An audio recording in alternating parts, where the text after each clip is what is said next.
কি বললেন, কি চাইছেন আপনি? একটা মা, সন্তান হারা মা, এটা আমাদের ভাষায় বলা হয়। আমি চাইছি দোষীরা শাস্তি পাক। কি শাস্তি চাই? আমিও একজন মা, আমি চাইবো না তাদের ফাঁসি হোক, কিন্তু যাবজ্জীবন কারাদণ্ড চাইছি।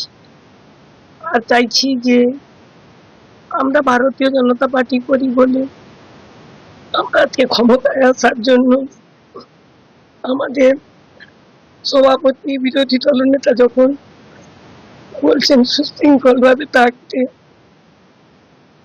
তখন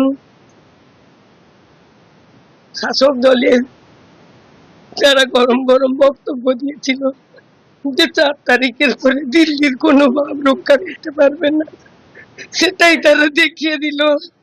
আমি আজকে নতুন সরকার যে গঠন করবে তার কাছে জানাবো যে আমার ছেলের এই মৃত্যুর যেন শাস্তিটুকু হয়।